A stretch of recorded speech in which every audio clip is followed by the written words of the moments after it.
Maintenant, vous savez, la qualité de l'air, on vient de le voir, c'est une histoire de poumon, assurément, mais pas seulement. Il y a d'autres pathologies, et notamment des pathologies liées à la cardiologie qui sont en lien avec la pollution de l'air. Et pour nous éclairer sur ce sujet, j'appelle le docteur Jean Lefebvre.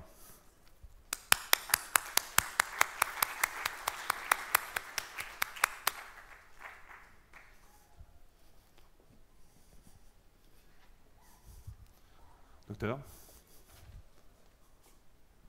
Bonjour. Voilà, je suis le docteur Jean Lefebvre, je représente l'ASEF, l'Association Santé Environnement France, qui regroupe des professionnels de santé, médicaux, paramédicaux, enfin le plus large éventail possible.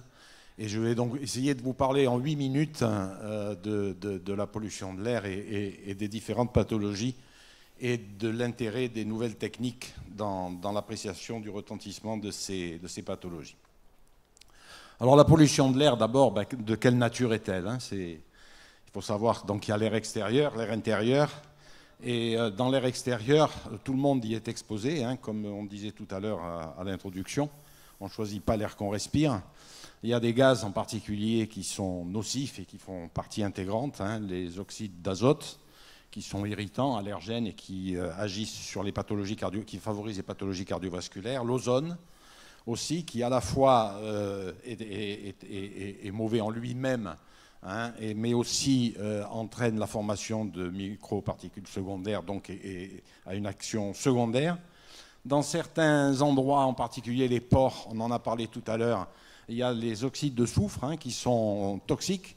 Et là, il y a la politique s'en mêle, hein. Il y a des endroits où il y a plus d'oxyde de soufre qu'ailleurs, hein, en Méditerranée par rapport à la mer du Nord, à cause des législations différentes. Mais il faut savoir que les bateaux ont le plus mauvais fuel qui existe et qu'il y a certaines régions qui sont particulièrement exposées, comme Marseille, Nice et Bastia en particulier, où il y a énormément de bateaux qui s'y arrêtent.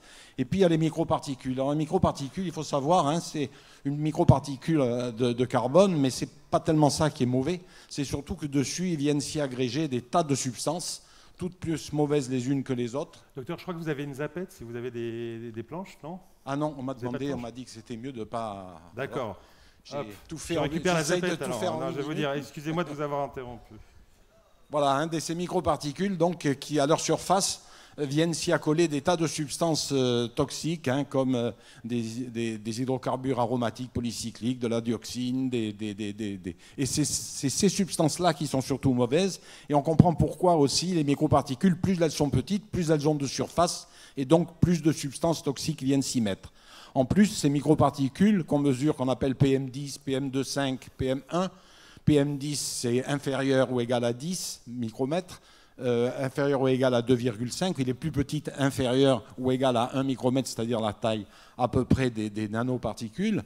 Plus elles sont petites, plus elles vont loin dans l'arbre bronchique, et même les plus petites, à partir de 2,5, passent dans la circulation générale, et à la fois vont y entraîner de l'inflammation et donc de l'athérosclérose, et c'est pour ça qu'on a une augmentation des maladies cardiovasculaires, et puis vont transporter toutes ces substances toxiques dans différents organes. C'est pour ça que le cerveau, les reins, enfin tous les organes génitaux peuvent être exposés par la pollution de l'air.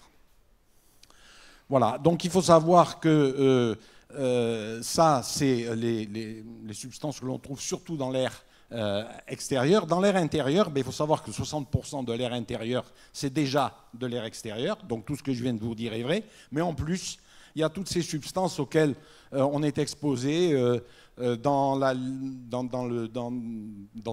tout ce qui est dans cet appartement, à savoir les textiles, les tapis, les substances qu'on met sur les animaux pour éviter les tiques, etc. Hein, les sprays, il ne faut pas oublier les sprays qui sont assez mauvais, il faut y penser, hein, et donc qui exposent à des microparticules. On a des gaz, hein, des composés organiques volatiles, hein, on a toutes ces substances qui viennent auxquelles on est exposé et qui obéissent à des toxicologies qui sont nouvelles aussi, hein. On a d'une part la toxicologie classique, hein, la dose fait le poison, plus on augmente la dose, au-dessous de la dose limite, il n'y a pas d'effet, au-dessus de la dose limite, eh bien, on a les effets, mais il n'y a pas que ça, hein. Il y a des actions à long terme avec des produits qui sont dits CMR, hein, c'est-à-dire cancérogènes, mutagènes, reprotoxiques, et qui vont se manifester par ces maladies des années après. Les allergènes, bien entendu, hein, avec en particulier l'asthme, dont la fréquence augmente chez les enfants, hein, et puis les perturbateurs endocriniens. Ces fameux perturbateurs endocriniens qui vont avoir des actions, à long terme, et surtout qui n'obéissent pas à la toxicologie classique. La dose ne fait pas le poison, on peut avoir des effets à des doses bien inférieures aux doses étiquetées limites, et c'est là que se pose le problème dont vous avez entendu tous parler, hein, au niveau de la législation et de ce hiatus entre la législation et les faits, hein, avec une Europe qui retarde, qui met du temps à reconnaître ce fait. Cette pollution, elle va se manifester de plusieurs façons. Hein, on va avoir des pics de pollution, ça tout le monde en parle, des fois sur l'autoroute on a marqué. Hein, et ces pics de pollution vont être mauvais pour les poumons, bien entendu, hein, et en particulier, on vient de l'entendre, les malades respiratoires, que ce soit les asthmatiques, hein, les bronchopneumopathies chroniques obstructives, les maladies cardiovasculaires aussi. Hein, il faut savoir qu'après un pic de pollution, on a 3% de plus d'infarctus un mois après. On a même des effets donc, qui sont reconnus. Hein, et chez le sportif, il faut savoir que le sportif va être impacté par ces pics de pollution. Et peut-être que, d'ailleurs, c'est chez les sportifs que se sont développés le plus les objets connectés, avec une surveillance en permanence des paramètres comme le pouls, la tension, etc. Hein, et c'est eux qui vont être le plus particulièrement impactés, puisqu'il y a une augmentation du débit cardiaque, une augmentation du débit respiratoire quand on fait du sport. Mais il y a aussi la pollution chronique, la pollution de fond. On n'y pense pas, mais finalement, on s'aperçoit que c'est peut-être la plus toxique.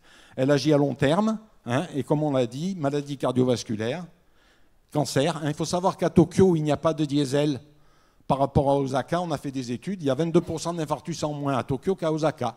Hein, et ça fait 10 ans qu'il n'y a pas de diesel à Tokyo. Ça interpelle. Des maladies neurodégénératives. Hein, tout le monde connaît le Parkinson. Il faut savoir que le Parkinson, c'est une maladie qui est reconnue professionnelle chez les agriculteurs à cause des pesticides. Mais les pesticides, c'est des aérosols. Et il faut savoir que dans la pollution aérienne, même à Paris, les polluants agricoles sont importants. Et puis les perturbateurs endocriniens, on l'a vu, hein, qui vont entraîner à long terme une augmentation du diabète, une augmentation de l'obésité. Hein, ces perturbateurs endocriniens, il faut les considérer comme des facteurs de risque qui viennent s'ajouter au terrain pour entraîner ces maladies, et souvent à long terme. Les sujets sensibles, il y a des sujets chez qui il faut faire très attention, en particulier les femmes enceintes. Enfin, les femmes enceintes, c'est surtout le fœtus. C'est la période la plus sensible à tous ces polluants, puisque c'est au moment où l'organisme se fait. Les nouveau-nés, les bébés, les enfants, hein, et puis les vieillards plus tard, et les maladies chroniques, insuffisants cardiaques, insuffisants respiratoires. Et donc, dans toutes ces pathologies, ces nouvelles techniques de connectivité peuvent apporter énormément de choses. Elles apportent déjà beaucoup de choses. Il y a déjà des gens qui travaillent là-dessus, hein, recherche clinique, recherche diagnostique. Il y a le docteur Maille, je ne sais pas s'il est dans l'Assemblée. À la Timone, qui travaille à la Timone, justement. Pourquoi? Parce qu'on a déjà des objets connectés, et finalement, on s'aperçoit qu'on peut s'en servir aussi pour apprécier la pollution. Les gens qui ont un pacemaker, les gens qui ont un pacemaker, une phrase, docteur, bien sûr, je me dépêche. Les gens qui ont un pacemaker qu'on peut interroger, et finalement on a un électrocardiogramme qu'on peut sortir sur un mois, et ça montre qu'à certaines circonstances on peut avoir des troubles. Il y a la télémédecine aussi qui peut être intéressante. Il y a une étude qui vient de sortir en Israël où on a corrélé les appels pour des urgences cardiovasculaire en télémédecine avec l'endroit d'où les gens téléphonaient, la pollution en ce moment, et on s'aperçoit statistiquement qu'il y a une variation significative et que ces gens quand il y a de la pollution, il y a plus d'accidents cardiovasculaires. Je terminerai donc sur les connectivités collectives, et ça c'est le rôle des agences, hein, comme PACA, Airparif, etc., qui vont donner donc une appréciation de l'air extérieur avec la localisation de ces pollutions importantes. L'intérêt, c'est qu'ils ont des moyens très importants avec des appareils très performants et donc des renseignements très importants. Là, c'est le citoyen, hein, qui s'en occupe. C'est politique, c'est un sujet politique. Tout le monde ne choisit pas l'air qu'il respire. Et donc, comme on le montre ici aujourd'hui, le citoyen a une grande importance. La connectivité individuelle, c'est tous les appareils que vous allez voir qui permettent de mesurer en temps réel la pollution à un endroit, les composantes, hein, et on pourra faire donc des constatations en même temps avec le pouls, la tension, etc. Donc les connectivités en général. La connectivité. Et puis je voudrais terminer sur la connectivité mixte, que j'appellerais mixte, avec des appareils qui permettent une mesure à l'endroit où on est en temps réel, mais qui vont pouvoir transmettre ces mesures à des agences, par exemple, qui vont pouvoir corréler, avoir une augmentation des données pour pouvoir en tirer des données qu'on pourra consulter et qui sont plus globales. Et là, j'espère que M. Muselier, qui a ce bel appareil qu'on lui a offert, sera le premier à s'en servir pour communiquer les données où il travaille, comme les parlementaires allemands, vous savez, qui ont tous fait faire la prise de sang pour savoir combien il y avait de polluants dans leur sang. J'espère que M. Muselier sera le premier à vous entendre. En tout cas, merci mille fois, docteur. Bravo.